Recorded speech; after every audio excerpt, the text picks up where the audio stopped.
आज का टॉपिक जो है वो है टैक्स रिफॉर्म। एक्चुअल में हमने सारे रिफॉर्म्स पढ़ लिए हैं और आज जो टॉपिक है हम कर चुके हैं इंडस्ट्रियल सेक्टर रिफॉर्म, हम कर चुके हैं फाइनेंशियल सेक्टर रिफॉर्म, हम करेंगे आज टैक्स रिफॉर्म। टैक्स क्या होता है? टैक्स एक वो अमाउंट है जो गवर्नमेंट आपसे कलेक्ट करता है अपनी रिवेन्यू को जनरेट करने के लिए। टैक्स जो है वो दो तरह की होती है, एक डायरेक्ट टैक्स और एक इनडायरेक्ट टैक्स। ठीक है, तो गवर्नमेंट आप पर टैक्स लगाती है, गवर्नमेंट एक अमाउंट लगाती है इंडिविजुअल्स पे भी और क्वांटिटी पे भी। इंडिविजुअल का मतलब यहाँ पे कस्टमर है या कंपनी है। कंपनियों पे और कस्टमर पे जो टैक्स लगता है वो डायरेक्ट टैक्स होता है। Example income tax, profit tax, corporate tax, ये सब क्या है? डायरेक्ट टैक्स है, जिस पे लगाते हैं उसी को पे करना पड़ता है। लेकिन गवर्नमेंट एक और टैक्स लगाती है जो क्वांटिटी गुड्स पे लगते हैं, सर्विसेज पे लगते हैं, वो क्या होता है? Indirect tax. और इनडायरेक्ट टैक्स के नाम पे हमारे देश में चल रहा है अभी जीएसटी, और जीएसटी भी अभी आया 2017 में, 15-16 में, मुझे याद नहीं है इतना। अब बात यह कि टैक्सेस में लेकर क्या बदलाव हुए 1991 से। तो पहला पॉइंट क्या है?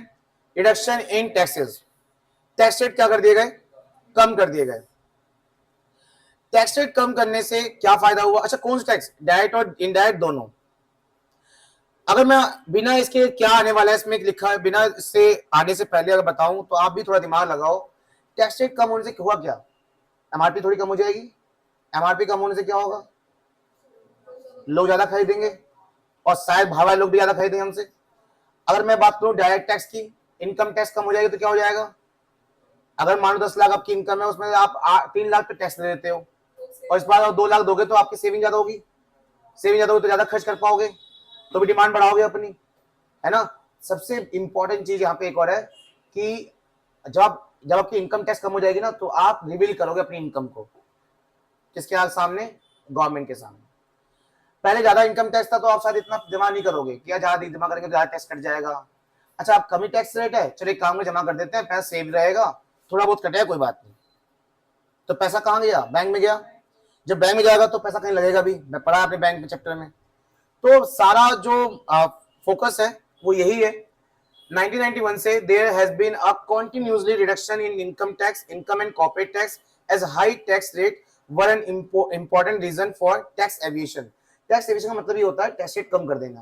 टैक्स रेट कम करने को क्या बोलते हैं हम? टैक्स एविएशन बोलते हैं। It is now widely accepted that moderate rate of income tax increase. इससे क्या हुआ? इससे लोग एनकरेज हुए क्या करने में? सेविंग करने में, and voluntary disclosure of income, और अपनी इनकम को क्या करा? डिस्क्लोज किया कि हाँ हमारी इनकम इतनी है। दूसरा है रिफॉर्म्स इन इनडायरेक्ट टैक्स। 1991 से पहले नहीं, 2015 से पहले बता दूं मैं, अब उससे पहले भी टैक्स थे, ठीक है, और वही टैक्स रेट क्या कर दिए? कम। पर टैक्स मतलब इनडायरेक्ट टैक्स को चेंज नहीं किया, बस टैक्स रेट क्या कर दिए? कम। लेकिन आज इनडायरेक्ट टैक्स भी क्या हो गया है? चेंज हो चुका है 2015 में। अब ये मत बोलना कि 1991 में तो नहीं हुआ। क्या हम 1991 पढ़ रहे हैं, सिंस 1991 पढ़ रहे हैं? सिंस का मतलब होता है तब से हो रहा है। और आज भी कोई 1990 से पहले की कोई चीज आज भी चेंज होती है ना, तो भी किस में आ जाएगा? इकोनॉमिक रिफॉर्म में आ जाएगा। ठीक है, समझ में आया? तो इनडायरेक्ट टैक्स में पहले चलता था वैल्यू एडिड टैक्स, वैट, ठीक है, और हर स्टेट के अलग अलग टैक्स रेट होते थे। मान लो पैन पे अगर यहाँ पे कोई 5 ले रहा है तो दूसरे स्टेट में कोई 10 ले रहा है, पर आज ऐसा नहीं है। पैन पे बोल दिया 5%, तो पूरे देश में कितना चलेगा? 5%। वो किसकी वजह से हुआ? जीएसटी वजह से।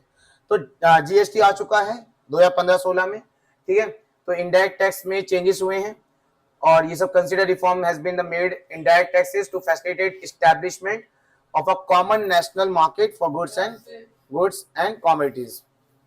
ठीक है, किसी भी गुड्स या कमोडिटी में कॉमन टैक्स रहे, इसके लिए कॉमन क्या लेके आए? वो गुड्स एंड सर्विस टैक्स ले आए थे बच्चों। और टैक्स रेट का जो कैलकुलेशन है उसे काफी सिंपल कर दिया गया, ताकि हर कोई पर्सन इधर ले लो, ये लो, आसान तरीके से अपना टैक्स कैलकुलेट कर पाए और सबको, और हर चीज वो अपना पे कर पाए। ठीक है, टैक्स रेट कैलकुलेट करने में, टैक्स अमाउंट कैलकुलेट करने में काफी इजी कर दिया पहले से। ये 3 रिफॉर्म ही है टैक्स में। पहला टैक्स रेट कम करा गया, दूसरा जीएसटी लाया गया, टैक्स इनडायरेक्ट टैक्स रिफॉर्म किया गया, और तीसरा कैलकुलेशन में काफी सिंप्लीफिकेशन कर दी, मतलब काफी सिंपल कर दिया, काफी इजी कर दिया टैक्स कैलकुलेट करने के लिए। चलिए अब आते हैं बच्चों क्या, फॉरेन एक्सचेंज रिफॉर्म, बहुत इंपॉर्टेंट है।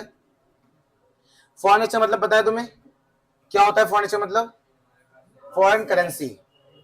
फॉरेन एक्सचेंज मतलब क्या होता है? Foreign currency. फॉरेन करेंसी से रिलेटेड जो भी कुछ पॉलिसी पहले लगी हुई थी उसको क्या करा गया, थोड़ा सा चेंज किया गया। बच्चों आपको बता दूं, इस गवर्नमेंट ने इस पे क्यों हाथ पैर मारा, क्योंकि ये 1991 में हमारे पास सिर्फ 1.5-2 हफ्ते का पैसा बचा था, बताया था मैंने, बाहर से सामान खरीदने के लिए। हमें इंटरेस्ट भी पे करना है, सामान भी खरीदना है, तो रिजर्व जो था हम पे काफी कम हो चुका था। किस चीज का? फॉरेन करेंसी का, फॉरेन एक्सचेंज का। तो इसलिए इसको बढ़ाने के लिए, मेनली इसी को बढ़ाने के लिए गवर्नमेंट ने इस पे भी ध्यान दिया उस टाइम पे। और वो क्या ध्यान था? सबसे इंपॉर्टेंट चीज फॉरेन एक्सचेंज रिफॉर्म में सबसे इंपॉर्टेंट चीज क्या है? ये डिवैल्यूएशन। एक चैप्टर आने वाला है आपका मैक्रो में, foreign exchange rate.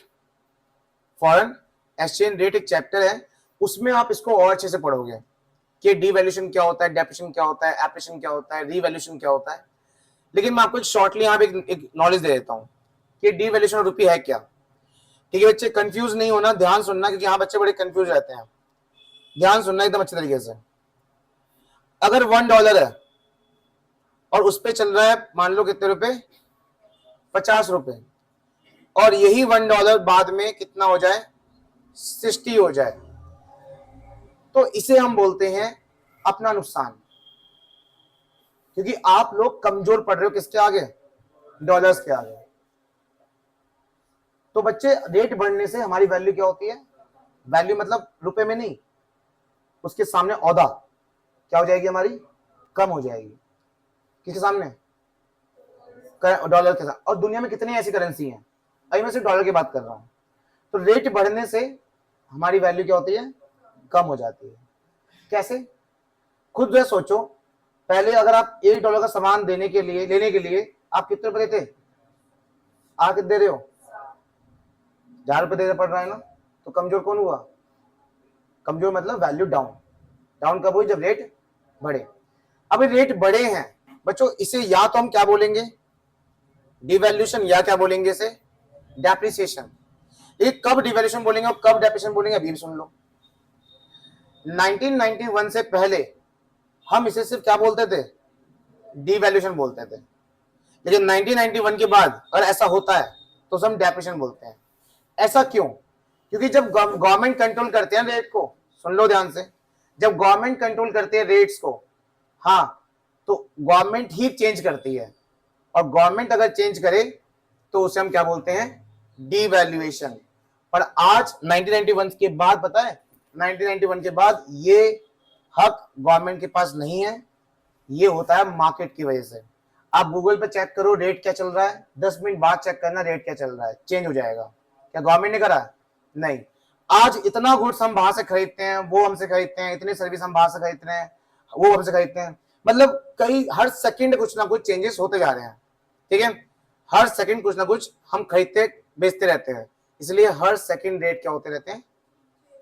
For example आपकी दुकान है और आप कोई गुड्स बेचते हो, भीड़ बहुत ज्यादा है या तो नहीं है, प्राइस चेंज होगा आपके सामान की? होगा ना। वही चीज यहां पर है।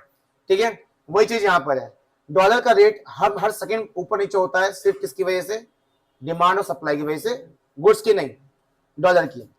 लेकिन ये सब किसकी वजह से हो रहा है? मार्केट की वजह से, क्योंकि मार्केट हमेशा चल रहा है। आप जितना मैं पढ़ा रहा हूं इस समय भी कोई ना कोई बाहर से डील कर चुका होगा खरीदने या बेचने में, हाँ या ना? हाँ या ना?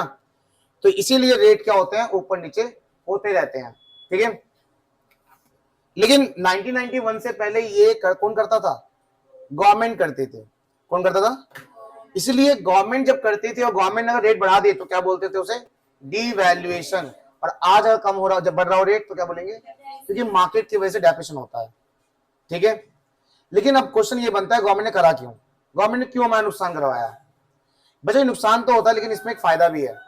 एक फायदा है बस, वो फायदा ये है, मुझे बताओ इसमें नुकसान हमारा, फायदा किसका होगा? डॉलर वालों का। अगर मान लो कि उनको हमसे कोई चीज चाहिए और वो $1 देके हमसे कितना सामान ले सकते हैं? अब बाद में कितना ले सकते हैं, तो ज्यादा खरीदेंगे ना वो हमसे, क्योंकि उनके लिए सस्ता हो गया ना। अब उनके लिए सस्ता होगा ज्यादा खरीदेंगे, अब ज्यादा खरीदेंगे तो हम पे क्या आएगा। तो गवर्नमेंट ने जानबूझकर इसको इसलिए किया ताकि हमारा डॉलर का रिजर्व क्या हो जाए, बढ़ जाए। काफी कम थे ना रिजर्व हम पे, इसीलिए करा गया था। और तभी गवर्नमेंट ने ये भी डिसाइड किया कि आज के बाद हम डिसाइड नहीं करेंगे, मार्केट डिसाइड करेगी। इसलिए आपका चैप्टर बना हुआ है मैक्रो इकोनॉमिक्स में foreign exchange rate, foreign exchange rate की रेट कैसे डिसाइड होते हैं, ये जो ऊपर नीचे होता है वो हर सेकंड कैसे हो जाता है, वो सब आप उस चैप्टर में पढ़ोगे। ठीक है, तो बच्चे यहां पर अभी आपने ये जाना कि डीवैल्यूएशन ऑफ करेंसी क्या होती है, डीवैल्यूएशन रुपये क्या होता है।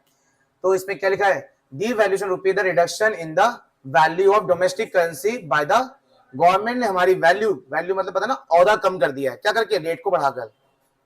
अच्छा अगर रेट कम हो जाते तो हम मजबूत होते हैं उनके सामने, है ना। तो गवर्नमेंट ने हमारी वैल्यू कम कर दी है, किसके सामने, डोमेस्टिक करेंसी सामने, सॉरी फॉरेन करेंसी सामने, टू ओवरकम, किस लिए करा, ताकि बैलेंस ऑफ पेमेंट क्राइसिस कम हो जाए। देखो बैलेंस ऑफ पेमेंट क्राइसिस तब होता है जब हम खरीदते ज्यादा है बेचते, लेकिन इस टाइम पे ज्यादा बेचेंगे ना, ये लोग ज्यादा खरीदने वाले हैं हमसे, जब ज्यादा बेचेंगे तो पैसा ज्यादा आएगा। तो जो क्राइसिस हो चुका है balance of payment, balance of payment क्या होता है, एक अकाउंट होता है जिसमें हम सारे ट्रांजेक्शन रिकॉर्ड करते हैं यहाँ की जो बाहर से हो रही है। तो उस अकाउंट में अगर पेमेंट ज्यादा दिखाओगे और रिसिप्ट कम, तो वो लॉस होगा, लॉस मतलब क्राइसिस। उसको कैसे करें ठीक, जब हम पेमेंट कम करें और बेचे, रिसीव ज्यादा करें, रिसीव ज्यादा तभी करेंगे जब बेचेंगे ज्यादा, और ज्यादा बिकेगा तभी जब उनको सस्ता लगेगा। ठीक है, the rupee was devalue against the foreign currency, के सामने हमारी करेंसी डीवैल्यू किया गया, इसकी वजह से increase the inflation, inflow of foreign exchange, foreign exchange का इनफ्लो बढ़ गया, पैसे ज्यादा आने लगे थे, समझ में आया। और इसके बाद एक और रिफॉर्म्स हुआ, क्या बस कि अब डिसाइड कौन करेगा, मार्केट डिसाइड करेगी, डिटरमाइन करेगी क्या, एक्सचेंज रेट। ठीक है, तो इसलिए मार्केट हर समय चल रही है, हर समय कोई ना कोई खरीद बेच रहा है, इसलिए हर समय क्या होता रहता है, चेंज होता रहता है, हर सेकंड चेंज होता रहता है। ठीक है, पहले गवर्नमेंट करती थी तो बहुत दिन तक या बहुत समय तक सेम रहता था। The government allow rupee value to be free from the control, अपने कंट्रोल से फ्री कर दिया, जिसका रिजल्ट निकला कि मार्केट फोर्स का मतलब होता है डिमांड एंड सप्लाई, किस चीज का, market demand and supply determine the exchange value. अब डिमांड और सप्लाई से ही क्या होगा, एक्सचेंज वैल्यू डिटरमाइन होगा in of the Indian rupees in terms of foreign, इसी डॉलर्स में नहीं, पूरे वर्ल्ड में। आप किसी भी कंट्री से, जब किसी भी कंट्री की करेंसी से एक्सचेंज करोगे तो सब कुछ आज के टाइम पे किससे होता है, मार्केट से ही होता है। क्या हमारे इंडिया में डील क्या सिर्फ अमेरिका से हो रहा होगा, तो जिस कंट्री से हम डील करते हैं सभी कंट्री से करेंसी से हमारा करेंसी का एक एक्सचेंज रेट होता है, और कैसे होता है कैसे नहीं होता वो सब हम मैक्रो में पढ़ेंगे, एक चैप्टर है फॉरेन एक्सचेंज रेट। ठीक है, चलिए बच्चे लास्ट आ जाते हैं हम किस पे बच्चों, इसको मैंने कहा था कि आप इसे ग्लोबलाइजेशन भी बोल सकते हो, क्या, क्यों, क्योंकि यहाँ पे जो ट्रेडिंग की बात होने वाली है ना, ट्रेडिंग मतलब बिजनेस, लेन देन, और इन्वेस्टमेंट मतलब पैसा लगाना, वो लगा रहे हैं या तो आप लगा रहे हो, ये सब अपने देश की नहीं बात हो रही, अपने देश से बाहर के देश की बात हो रही है। मतलब एक्सपोर्ट इंपोर्ट किससे, बाहर से, और फॉरेन इन्वेस्टमेंट या तो हम कर रहे हैं या तो वो कर रहे हैं। तो ये पूरी जो लाइन है ना, ये रिप्रेजेंट करती है किसको, बिल्कुल क्या, हाँ वही ग्लोबलाइजेशन, ऐसे नहीं बोला जाता। ठीक है, ग्लोबलाइजेशन। ठीक है बच्चे, ये पांचवा पॉइंट यहां कैसे आ गया, अच्छा पांचवा पॉइंट पढ़ रहे हैं। पहला पॉइंट इसके अंदर पहले समझ में आया कि ये बात किसकी हो रही है, हमारे कंट्री और दूसरे कंट्री के बीच में जो ट्रेडिंग है और जो इन्वेस्टमेंट है उसकी बात हो रही है। तो आपने एक पॉइंट पढ़ा था, एक क्वेश्चन पढ़ा था हमने, इंपोर्ट सब्स्टिट्यूट फॉरेन ट्रेड में टॉपिक में, और उसमें एक आता है गवर्नमेंट ने क्या किया हमारे देश के डोमेस्टिक इंडस्ट्री को बचाने के लिए। तो बहुत सिंपल था उसमें कि गवर्नमेंट ने तो क्या लगा दिया था, टैरिफ पॉलिसी, कि बाहर से खरीदने पे डायरेक्ट टैक्स देना पड़ेगा हमें, तो इसलिए बाहर से हम खरीदेंगे नहीं। दूसरा लगा दिया कोटा पॉलिसी, कि क्वांटिटी फिक्स कर दी कि इतना ही क्वांटिटी खरीद सकते हैं। अब 1991 के बाद वो चीज चेंज हुई, क्या लिखा है, रिमूवल ऑफ क्वांटिटी रिस्ट्रिक्शन, की जो कोटा पॉलिसी थी ना, उस रिस्ट्रिक्शन को, उस रुकावट को कर दिया गया, हटा दिया, किस पर, इंपोर्ट पर और एक्सपोर्ट पर। देखो under the new economic policy जब आई थी तो क्वांटिटी रिस्ट्रिक्शन और import export was largely greatly reduced. For example, quantity restriction on import of manufacturing consumer goods. कोई ऐसा गुड्स जो मैन्युफैक्चर से मोबाइल वगैरह हो गया, इन सब पे कोई भी रिस्ट्रिक्शन नहीं है, बाहर से कितनी क्वांटिटी खरीद सकते हो. एंड एग्रीकल्चर प्रोडक्ट बाहर से खरीद रहे हो तो उस पर कोई रिस्ट्रिक्शन नहीं है. Were fully removed on from April 2001 से, तो पूरी तरह हट गया है. ठीक है. दूसरा इसमें क्या है, रिमूवल ऑफ एक्सपोर्ट ड्यूटी. इसमें क्या, इसका मतलब क्या है कि एक्सपोर्ट ड्यूटी मतलब क्या होता है, सामान बेचने पर टैक्स था. अगर आप किसी को 1000 पर सामान बेच रहे हो तो गवर्नमेंट उस पर 500 टैक्स अगर लगा रही है तो सामान कितने बिकेगा बाहर जाके, वो 1500 को बिकेगा. इसमें जब 1500 को मिलेंगे तो 500 किसको दोगे, गवर्नमेंट को, 1000 पर अपने पास. अब ऐसे ही गवर्नमेंट और टैक्स बढ़ाए तो चीज और महंगी हो जाएगी, कोई खरीदेगा बाहर आपसे. तो वो टैक्स से क्या कर दिया, पूरी तरह हटा दिया.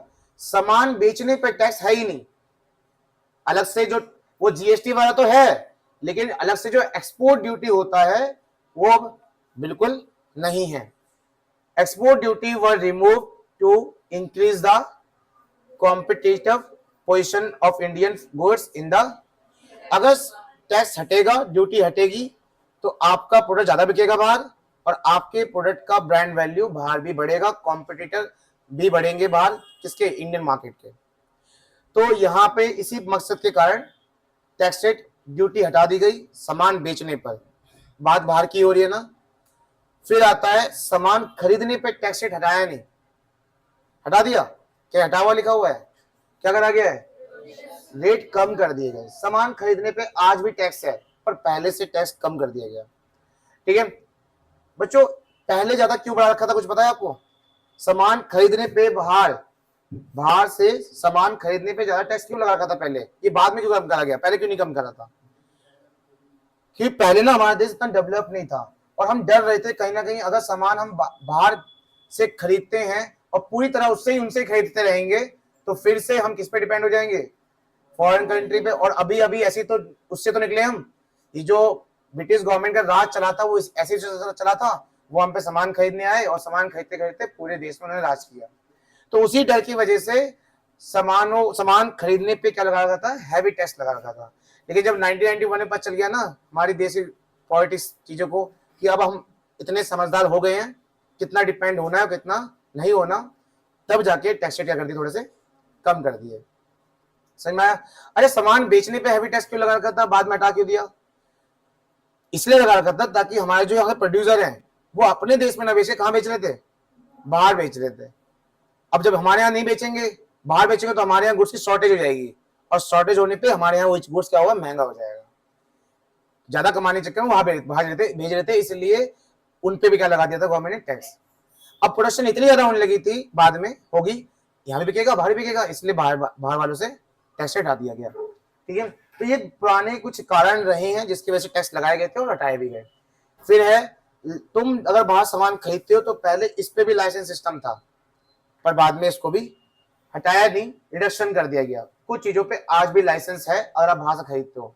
वही सब चीजें होंगी, environment sensitive product, consumer goods और कोई भी केमिकल हजार्डियस गुड्स है. तो ऐसी चीजों पे आज भी क्या लगा हुआ है, टैक्स लगा हुआ है. लाइसेंस लेना आज भी जरूरी है, बाकी सब चीजें पर लाइसेंस हट चुका है. ये सब इसमें लिखा हुआ है, पढ़ के देख लेना एक बार, नोट्स भेज दिए मैंने आपको. लास्ट है, अब आपको आजादी है बाहर से क्या खरीदने की. कैपिटल गुड्स पता है क्या होता है, मशीनें वगैरह. मशीन लेके आओगे तो आप क्या प्रोडक्शन बढ़ेगी. तो पहले मशीन लाने में थोड़ी रिस्ट्रिक्शन थी, अब मशीन आप खरीद सकते हो, कोई दिक्कत नहीं है. और क्या खरीद सकते हो, क्योंकि ये सब चीजें आप अपने बिजनेस में यूज करोगे तो प्रोडक्शन बढ़ेगी. और वही देश चाहता था कि प्रोडक्शन बढ़े, हमारे देश की एफिशिएंसी बढ़े, इफेक्टिव के साथ, कम कॉस्ट के साथ. इसीलिए इन सब पे अलाउ करा गया कि आप बाहर से खरीद सकते हैं. खत्म बच्चों, ये हो गया आपका कौन सा रिफॉर्म, लिबरलाइजेशन खत्म हो गया. हमने एलपीजी पढ़ना है, लिबरलाइजेशन, प्राइवेटाइजेशन और हाँ वही ग्लोबलाइजेशन. ठीक है,